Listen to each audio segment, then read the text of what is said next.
Hello, today we're going to be going over the 2025 Hemisphere 310 BHI. And we're going to be starting basically right up front here with our tongue jack. Basically this guy, this is how we're going to be getting on and off the tow vehicle. This top one here is just going to be your little light switch. I always do recommend that whenever you are going to be, before you unhook, to make sure you're level from side to side first. A lot of times you can stick a carpenter's level right inside the doorway to figure out your side to side aspect, or whether you need to put a chalk down underneath and roll those tires onto one side or the other to get side to side levelment. Once you have done do that, then you're going to unhook from your tow vehicle, basically raising it up and down to get on and off the tow vehicle. From there you'll level front to back using this guy, and then when you are good and level from front to back and side to side, then you're going to lower your stabilizer jacks, which are located on the front and the rear of the coach. Nice thing is these guys are motorized, so each side does have its own extend and retract. This one here is going to be for the front on both sides. And then you'll have another switch in the back for the rear stabilizer jacks. And these are for stabilizing only, correct? That is correct. You should not be lifting your camper with these guys. Your jack does also have an extendable foot, so you can extend that down. So if you have a taller vehicle, it does kind of help a little bit trying to get that off the tow vehicle. Back behind that is going to be where our propane tanks are located. We have two 20-pound tanks. Let's go ahead and pop these guys on here real quick. These guys were both filled, minus what we use to test the propane system with. But this guy here is going to be your regulator. This guy does a couple different things. One, it tells you what tank you're using by this little notch here. And two, it tells you if you got good propane flow or if the tank is empty. Right now it is reading green, showing that we have a propane flow. If the tank is empty, this guy would turn red. When that happens, basically you would just turn it to the other side. You turn this one off, turn that one off. You can take it off and go get it refilled. We do always recommend that you should only have one tank on at a time. That way you know when one of the tanks is empty. This is designed to where if you know, like say you're getting close to being empty, or think you're going to be close to empty overnight, go ahead and turn the other one on. So that way if the tank does run out, it will automatically start pulling from the other tank. But what you do in the morning is come out and make sure that this eyelet's red. You know, it'd be reading red because it's pointing at the empty tank. And then that would tell you that that tank is empty, and then just turn that guy to the other side. Then back behind that's where our battery is located. Just a standard 24 series deep cycle marine RV style battery.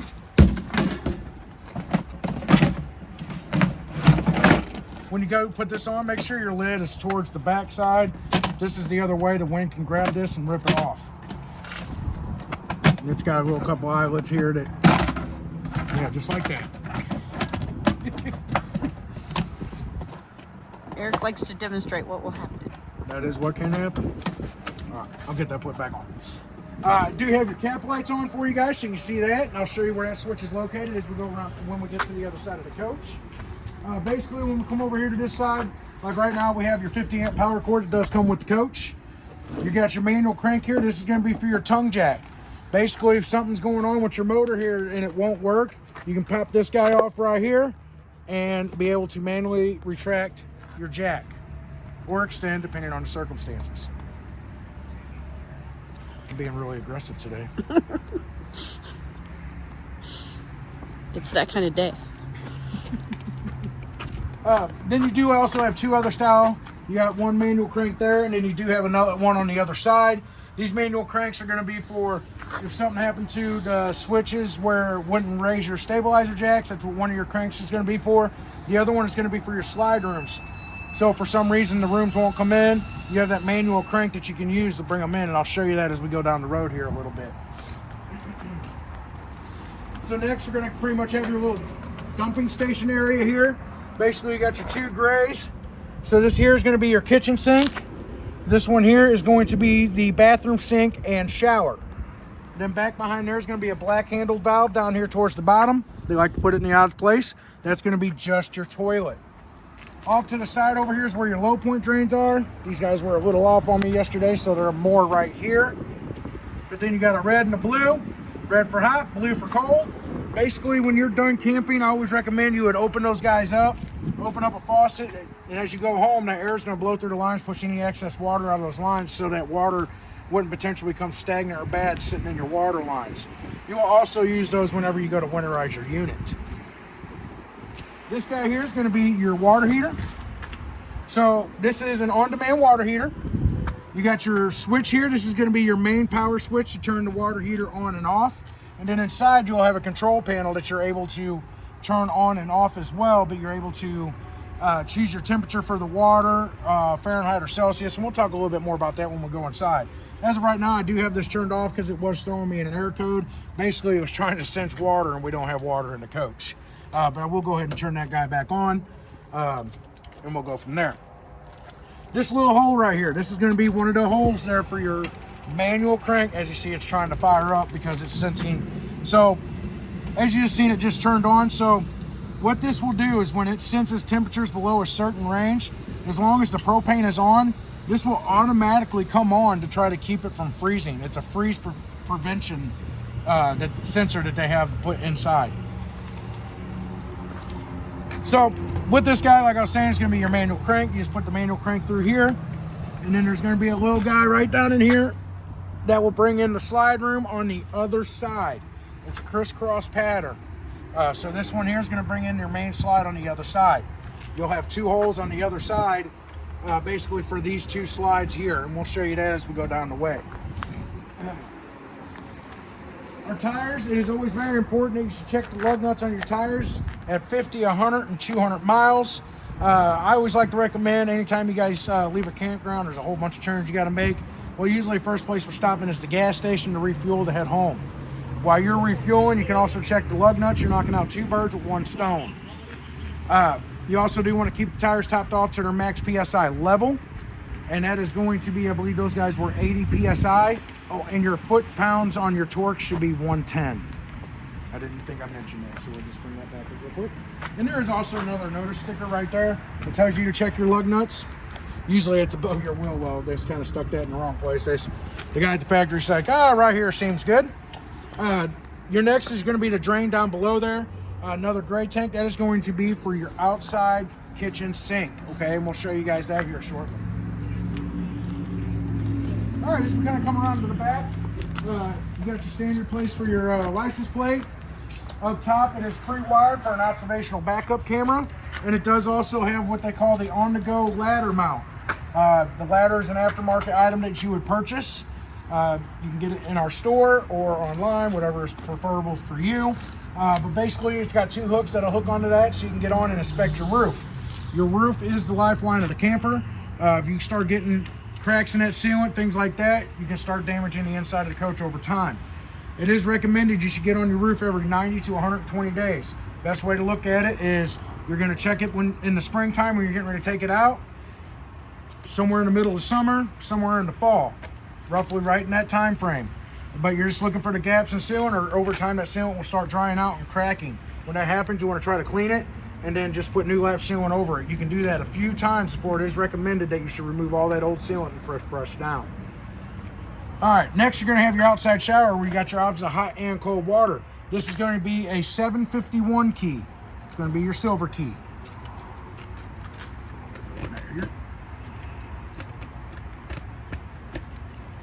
Get the key right. I thought I was the only one that did that. I have a problem all the time. But basically, you got your hot and cold, and then it's got a shut off switch on there, so you can try to. Usually, those are on there to try to preserve your hot water, because if you got a 6-gallon water heater, you're kind of fighting yourself. Next, you're going to have your water station. So you got your black tank flush. So with the black tank flush, it's basically a sprayer inside the black tank, sprays around and gets all the nastiness out. It is recommended that you should do this every time when you're done camping, but it is also important that when you go to do this, that you should already have your sewer hose connected to the drain and to the dump on the ground. And the valve is to also be open. And that's what that caution sticker right here is. It's telling you basically that termination valve needs to be open before you even hook a hose up to this. I also like to try to keep it simple. Black tank, black hose. Go out and buy yourself a black hose to hook up to this, and I'll talk about that here in just a minute. But that way you know that that's going to be specifically for your black tank when you go to go clean it. You don't have to do that. In all retrospect, there is a check valve on the back side of this that basically, if there is no pressure pushing that water through, that water ain't going to the tank. So whenever you're done doing a flush, you go to unhook your hose, water's going to come back out naturally because sometimes the hose is either this long or it could be this long to go into that check valve. We never know. It varies on the manufacturer. But just always note that water never touched the tank, okay? Next, you're going to have your city water hookup. With this, we do always recommend it. You should have a pressure regulator on the water spigot. And then from there, you're going to have your blue or white water drinking hose. That's where I was talking about the difference in the hoses between the white, white, blue, or black. Generally with the white, it's a standard hose. Sometimes the blue ones, it's just different colors, but they also do sell heated hoses if you're trying to camp in the wintertime, and those usually have a blue casing around them to try to help keep that hose from freezing. Then here on the other side is going to be your fresh water tank.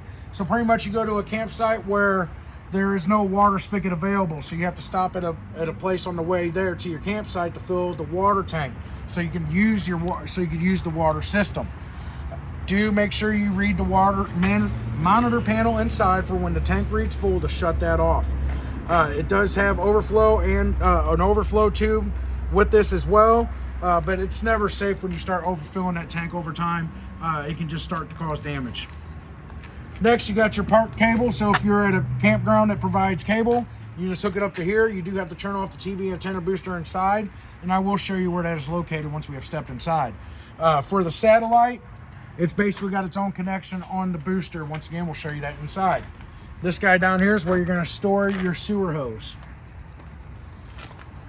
Basically, the ends on there will just turn and pop off. And then as we come around, we're going to have our outside kitchen, where you do have a 110 style fridge, so you do have to be plugged in for sure power for this to work. Excuse me. You do got your cabinet space up above, your sink here, nice little shelf, and then you also do have an outside grill. Oh, and they do also provide that bottle opener for you. We can't forget that important thing right there. That is very important. That's the important thing right there. You do also got the 110 and USB hookups right there for charging your phone, things like that. But with this guy here, basically, they tricked you. Did they? It's on the back side. Right so basically, it's going to be right here. You would connect your hose here. Make sure it locks in. Oh, now my glasses are fogging up from the furnace. And then from there, your hookup is going to be down here in the back corner. Basically, you would connect the other end, and then you'll be ready to light it up.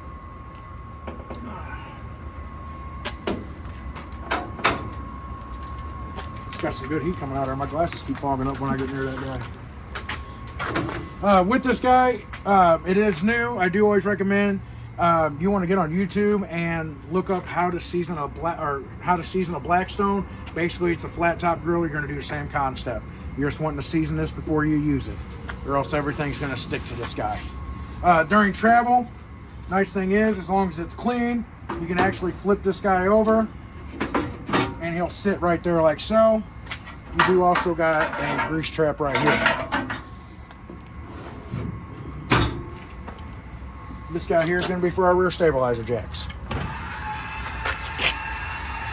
Looks like it's wanting to bring down the other side first. These guys, basically, they'll either bring one down at a time or bring them both down. It all depends on how the system wants to work for you.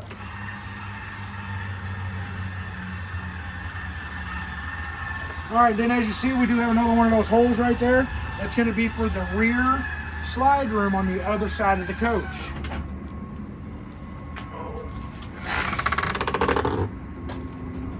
This guy here, you're going to have 1,500 locks for this guy. You got one around each corner, and you got your main lock. I believe this guy was the 751 as well. Remember, yep, our 751 key as well. This next is our furnace. With the furnace, it is recommended that you should never be blocking this guy, but they do sell mud dauber screens that you put over this. Basically during the summertime when you're not really using the furnace, helps keep the wasps and mud daubers out of there from creating nests and creating issues when you go to try to use your furnace. It is usually recommended that when you are using the furnace that those screens should not be on there so that the furnace can properly breathe and operate as it should. A lot of times what it is, those things will start collecting dirt and dust and nobody really cleans them off, so then it obscures from proper breathing. All right, as we move along our side here, pretty much you got the options of where you can hook up an outside TV. You got your 110 that is GFCI protected, and then your hookup. Here's going to be our other hole for the other slide room on the other side. As you see, it's a little difficult when one room's in.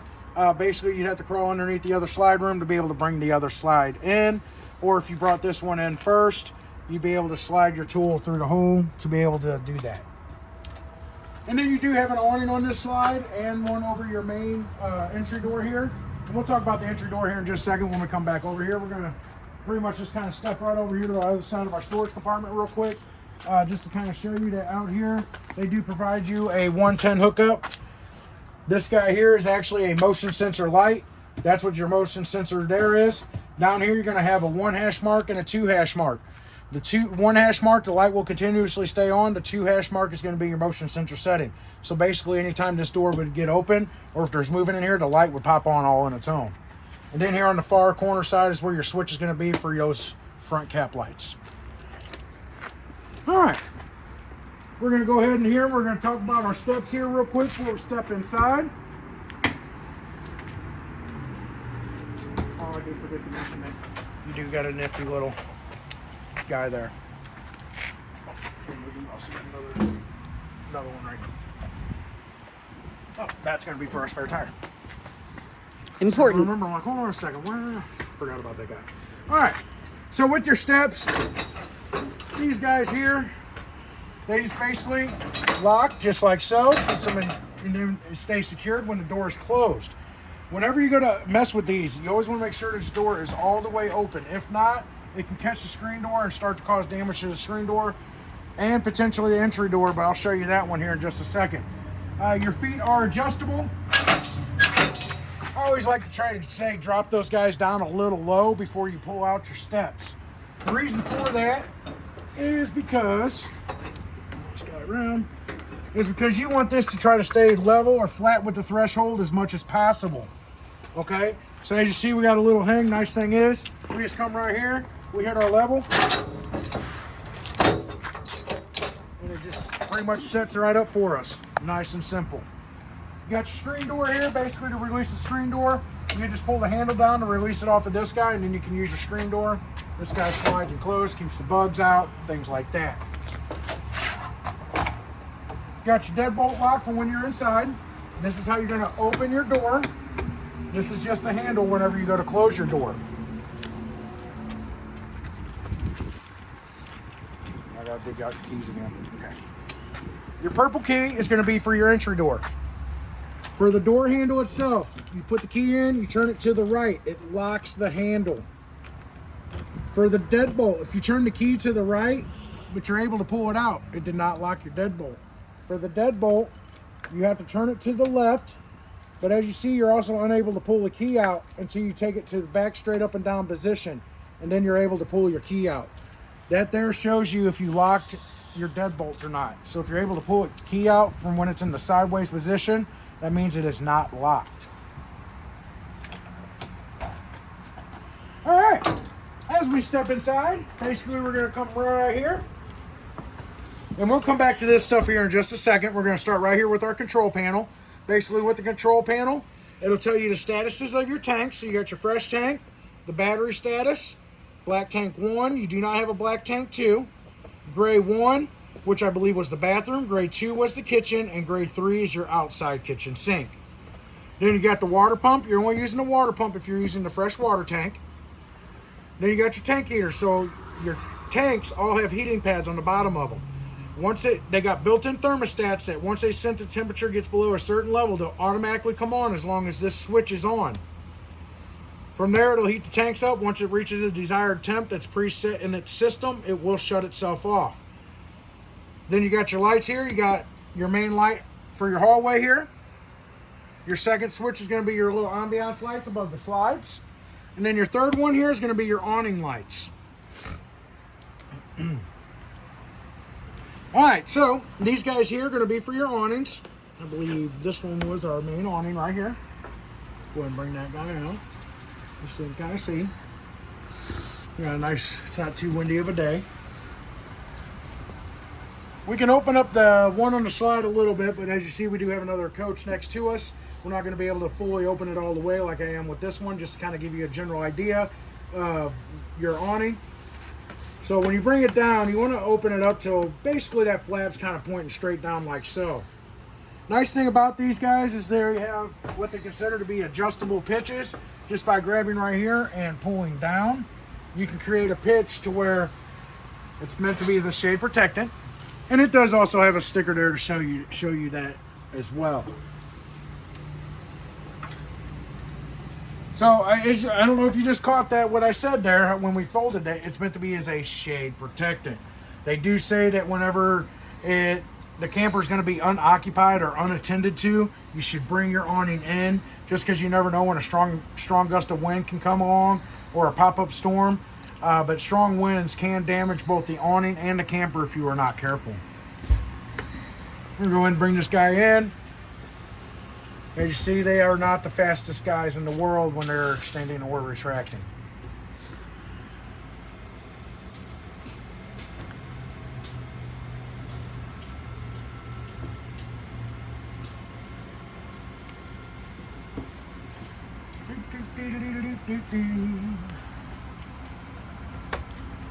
Here we go.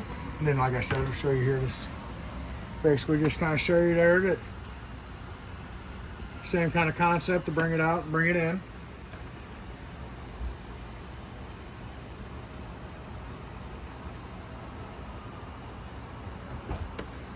All right, so then next we're going to have our slide rooms. I believe this one is going to be our main slide right here. When you hear that sound is when you want to stop. This one here is going to be for the kitchen side. And then your bottom one here is going to be for the rear bedroom. All right, so down below is where our on-demand water heater controller is. Basically turn it on, turn it off. It's at it says that it's sensing it's 50 degrees in that tank. We have the temp set at 122. That is as high as it goes. And then you can choose Celsius or Fahrenheit. All right, back up to the top. So this light switch here is going to be for our main lights there. Nice thing about it is there's this little switch right here. It's a little harder to see, but you can actually dim this guy down. So if you wanted to have a nice little romantic evening, you got your nice dimmed lights, you got your fireplace, you lay yourself down a nice little bear rug, and you got your brown chicken brown cow going down. Or if you wanted to watch a movie. Right. So then next is going to be our Bluetooth speakers, or our Bluetooth basically for our stereo system. It is Bluetooth, so it'll connect to your phone. Let me see if I got my phone here. I should.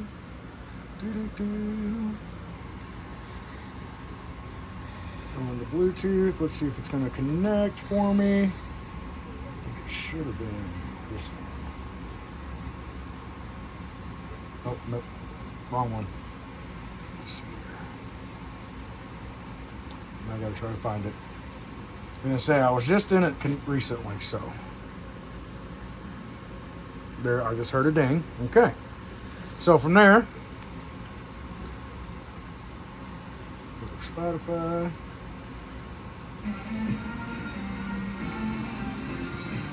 And that's your outside speakers right now. This is not by Seal. This is a different band playing Kiss from a Rose. You can change whether you want it outside or inside or both just by pushing this button right here.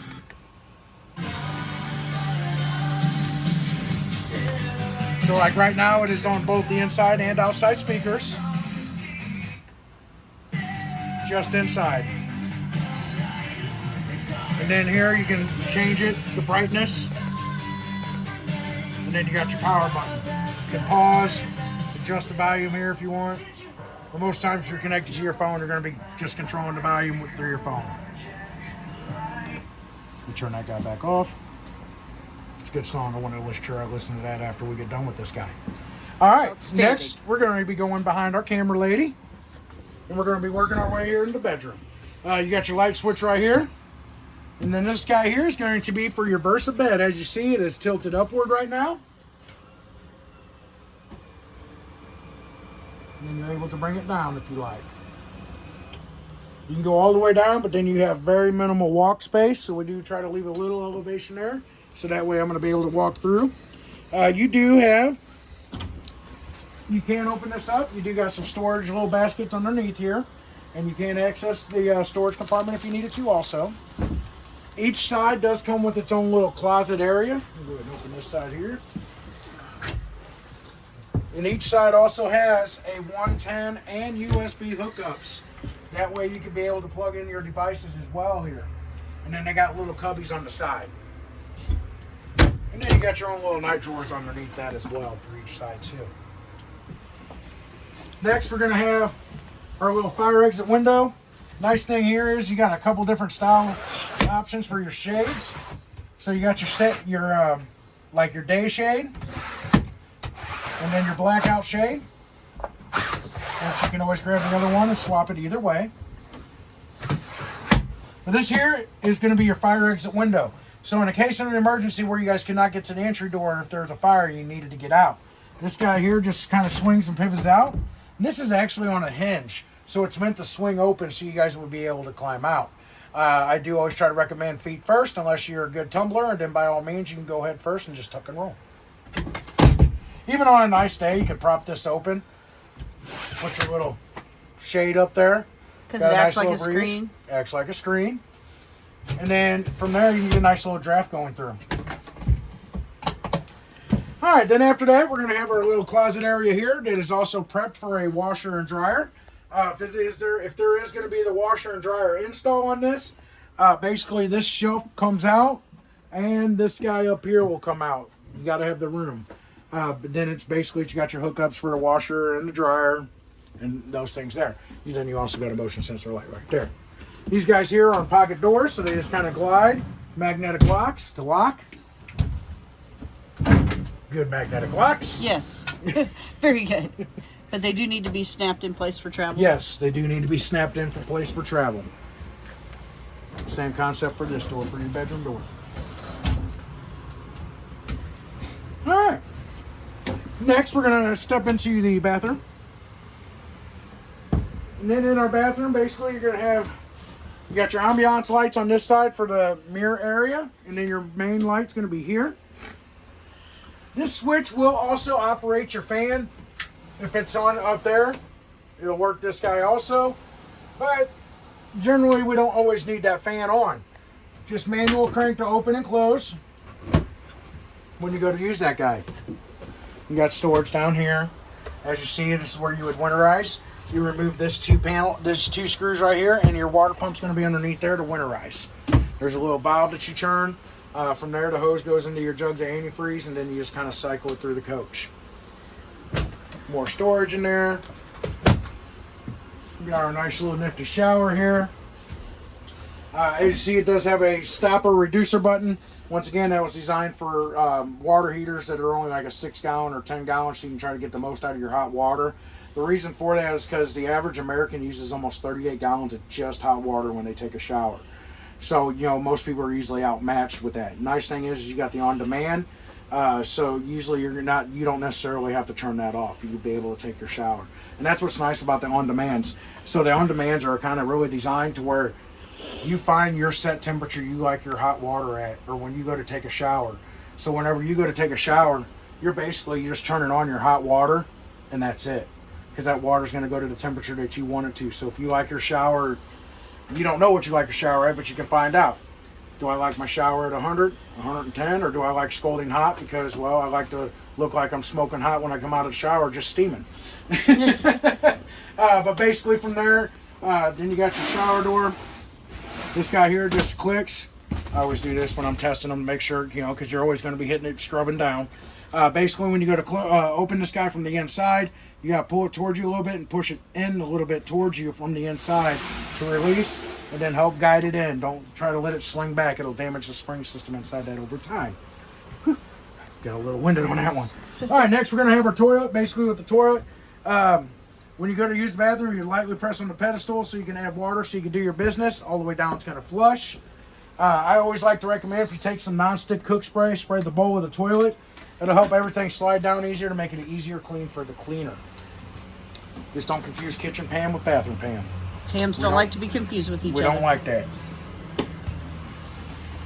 All right. Next, we're going to have our little entertainment center area here.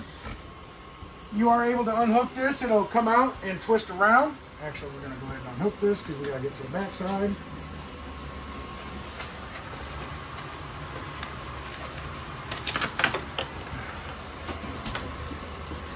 Yeah, like I said, it'll pivot and tilt. But here on the back side is where that TV antenna booster was I was telling you about. So if you're going to be looking for campground cable, you got to make sure this little button right here, you push it to turn it off. As you see, no signal. Turn it back on, and our signal will return. As you see, that green light's on there. Turn it off, the light goes off as well. And then this top one's going to be for your satellite.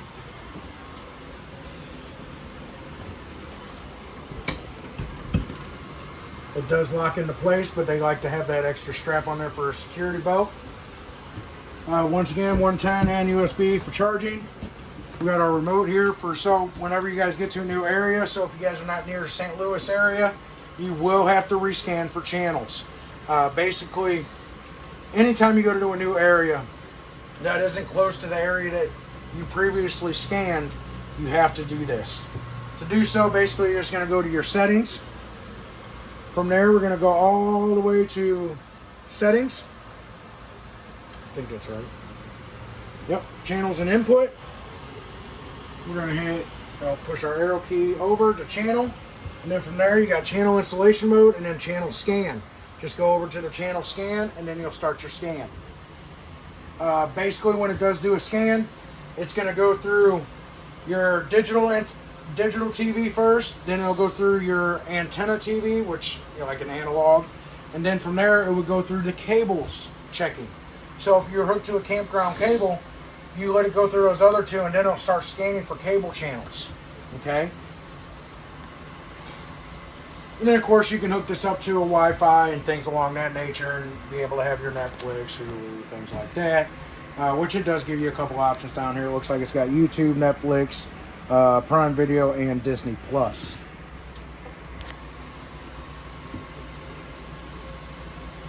And I didn't show you that in the back bedroom, but the bedroom does also have hookups for TV. You do have the options to hook up a TV in the back bedroom as well. I didn't show you that, and I apologize. Inside here is going to be most of the manuals for the coach. Generally, if you don't see the manual in here, a lot of manufacturers have been going paperless, so most of your manuals are now all online. So if you do not find that in here, just look online for what you might be looking for. This guy here you do want to hold on to. This is a very important sheet. This is your appliance info sheet. So basically this has the serial numbers and model numbers for everything inside the coach. So if something was to break or happen, our warranty individual may need to know what the model and serial number is for that item or appliance. Nice thing is you can refer to this sheet right here. And they also do provide you with a little touch-up marker and crayon. So if you get a couple nicks or dings somewhere, you're able to do some touch-ups on for you guys' sew. If it's too damaged, obviously you bring it back to us so we can try to make sure it does get done right. But for those quick, simple, oh shoot, the kid done scratched something, you can use those to touch it up.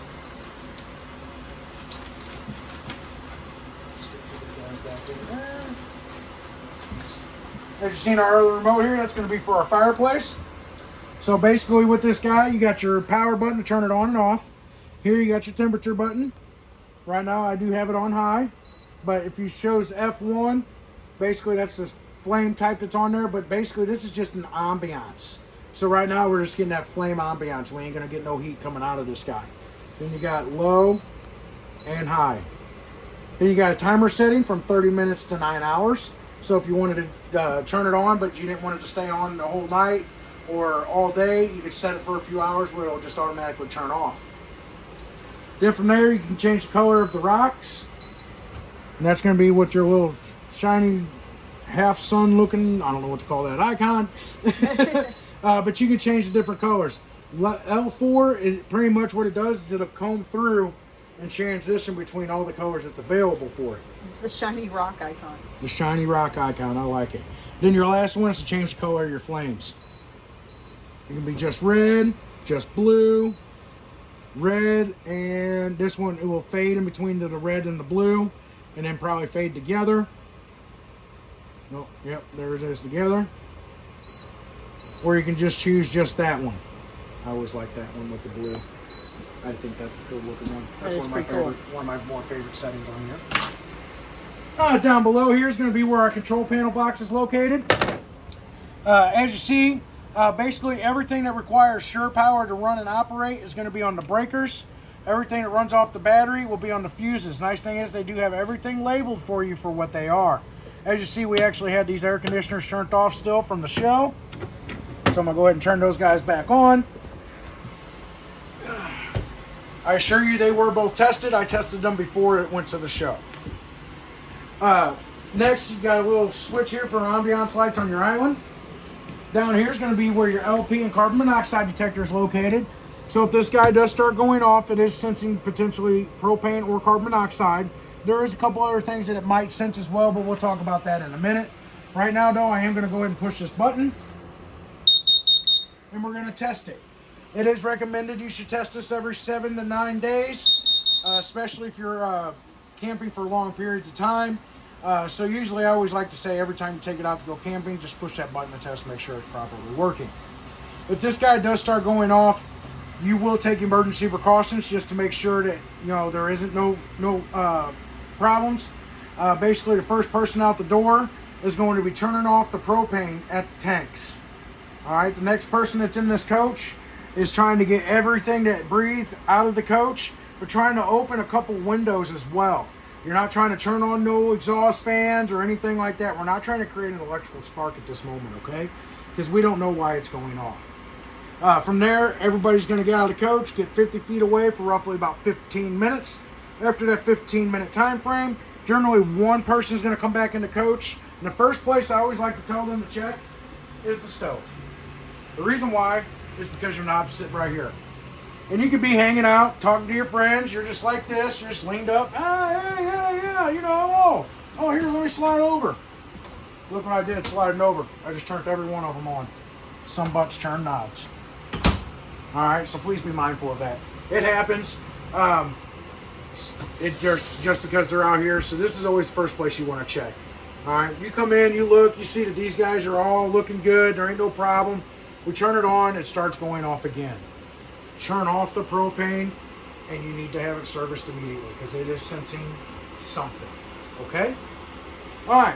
Now, with that being said, there are some other things that can cause that to go off, such as cleaning chemicals, anything that is an aerosol can, like hairspray, cleaning chemicals that are in a spray can, Lysols, things like that. And the most important and funniest one is animal gases. I have actually seen this in a situation where a customer kept bringing a unit back, swearing that his LP detector was bad. Kept telling him there was nothing wrong with it. We even put a new one in it, still was having a problem. The guy set up a camera and found out that his dog was farting near the LP detector in the middle of the night. By the time they woke up, because it was going off, the dog was already in the bedroom. So, just please be mindful of that. Alright, so we're going to go ahead and come back to our stove. Basically with this guy, you got your one light, your one hash mark light, which is going to light up just your handles here, or your knobs.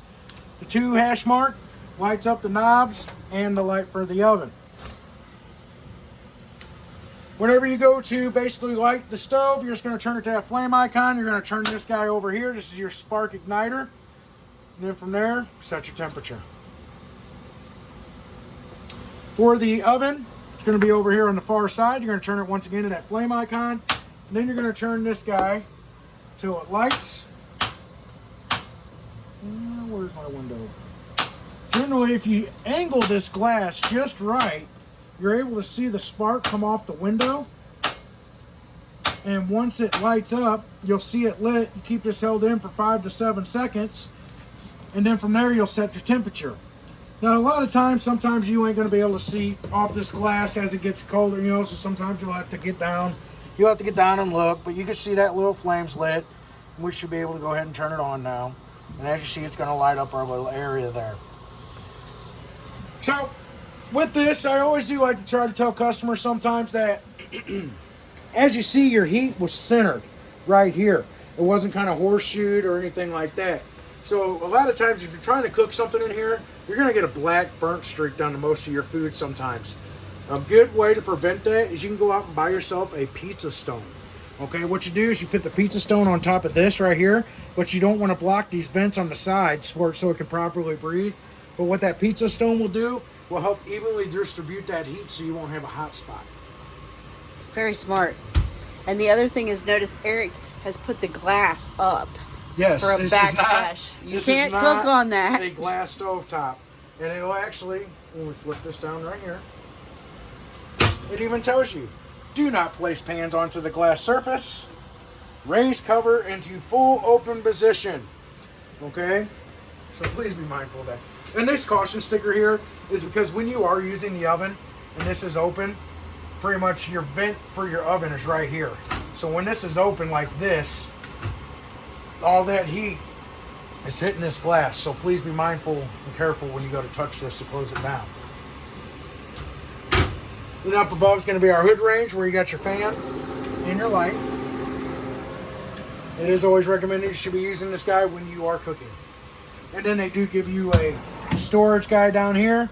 This guy is not meant for heavy pots and pans.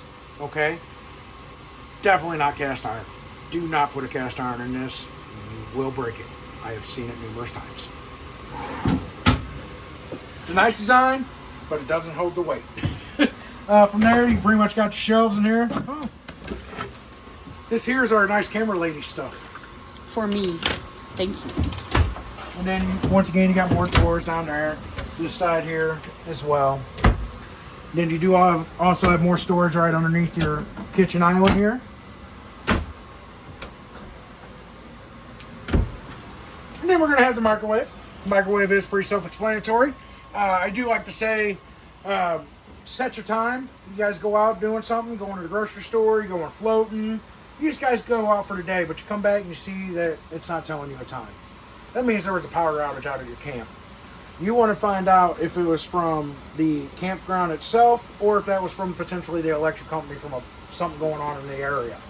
The reason for that, because if you get to a campground that, you get some of these bigger campgrounds, they'll house 200-300 campers.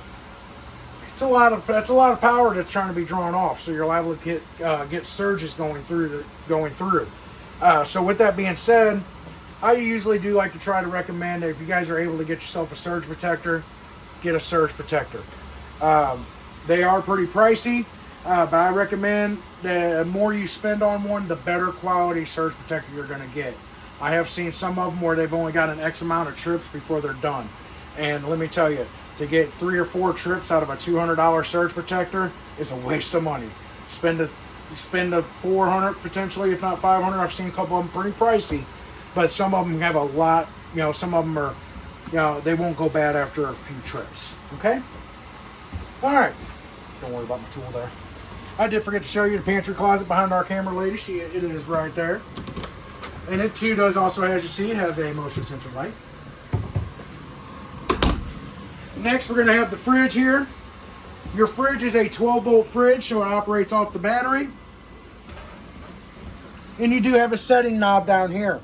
I always recommend that you should turn this on at least a day before you're going to leave. Try to turn it on. Try to go to the grocery store earlier in the week. Don't try to go to the grocery store on your way to go out camping. All right. The reason for that is most food is not going to be cold as it would coming from your own fridge. The reason for that is at grocery stores, everything is designed for you can easily grab and go convenience. So it's not going to be as cold as it would be from sitting in your fridge. But let it sit in your fridge for usually a day, turn your fridge on. Now, if you guys are off to an area where you're kind of what they consider off-grid camping, so you ain't got no power, they actually have a setting right here. You can turn it to an off-grid mode with these 2 settings right here. Basically what it does is it keeps the fridge within the right temperature to keep things cold, but it's not pulling too much power from the battery because it can drain your battery pretty quickly if you're not careful. I have seen where some of the solar panels with these guys, when they're trying to do a full draw, can't keep up. Okay, so please be mindful of that. We got this guy right here. This here is going to be, so when you are storing the camper, pretty much this would be turned off. You put this guy right in here like so. And then this, they basically lock in. So that way the fridge will be able to vent.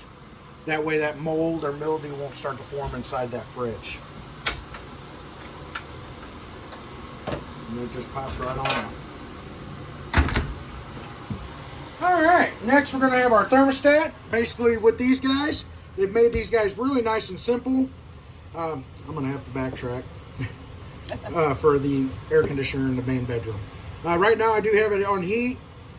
Basically, if you want to set your temperature, you just turn this. As you see, we just set whatever we want to set that temperature to. And then you push the button to acknowledge that's what we want to set it to. Now, if you wanted to say, we want to run the air conditioner, just turn it to cool. We want it on high auto. Already kicked on because it's trying to get down to 39 degrees. We don't really want it that cold, no, but if you want to be an Eskimo, you're already welcome to. Then whenever you go to turn it, you got, so starts in the off position. Then you would have cool heat.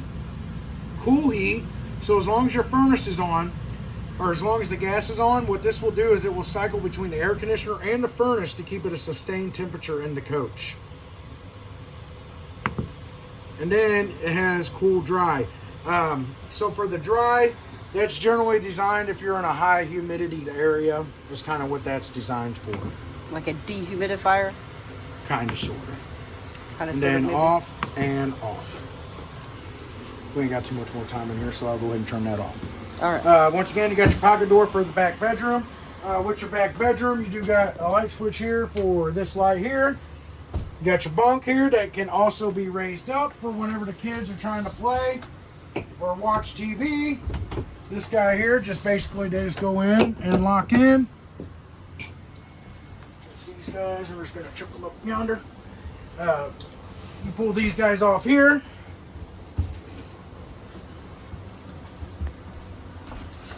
And from there, you just grab this guy, you flip him over, and now we have our bed. Basically, then you put these cushions back along that back edge if you want, so then they can kind of just sit there, almost kind of like a day bed style kind of way. Makes it nice and simple. Even the young kids can do this, so the parents ain't got to come in here every night trying to set the bed up for them or anything like that.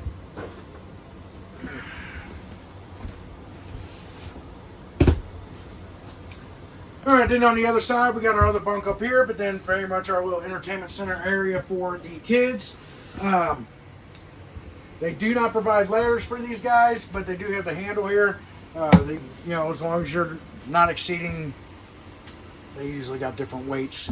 But with these guys here, you probably don't want to really try to exceed more than probably 150 pounds, honestly.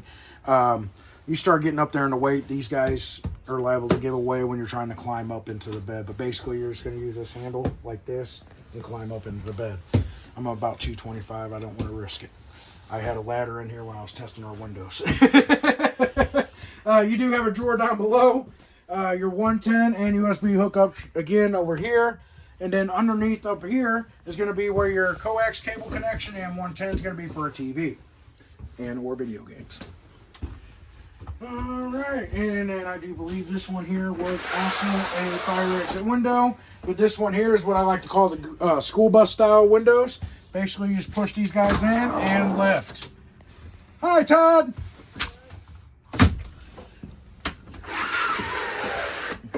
You guys will get to meet Todd in time. He is our service advisor. Alright, then as you come out, you're going to have your, I don't know really what we call this little nook area kind of thing here. A hutch. A hutch? Oh, I take that. Pretty much you got a little ambiance light down below with the light switch. You got your 110. It is also set up and prepped for the Wi-Fi here. If you want my opinion, just use the mobile hotspot on your phone. But then you got your storage up here as well. You do got your dinette table here area here. This light switch here turns on your lights above your recliners. This one here you turn on and off by hand. right here. This guy will also break down into a bed. Basically, you got to remove your cushions, you pull your bed, you pull the legs, and the legs sit on the ground, and then the table itself sits on these little black knobs right here, okay? And then from there, those cushions go right over the top. Basically, these guys will sit on here just like so. And then, of course, your mattress there covers your other edges once it's all the way down.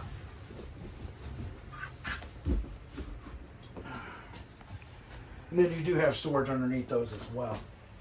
All right, so with our recliner area, pretty much you got your cup holders there to recline. Right here on the side is going to be where your handle is, so you can be able to recline. You're able to access it when you sit down, because as you see, it kind of pushes it down. But then you're able to kind of kick your feet up and kick back and relax.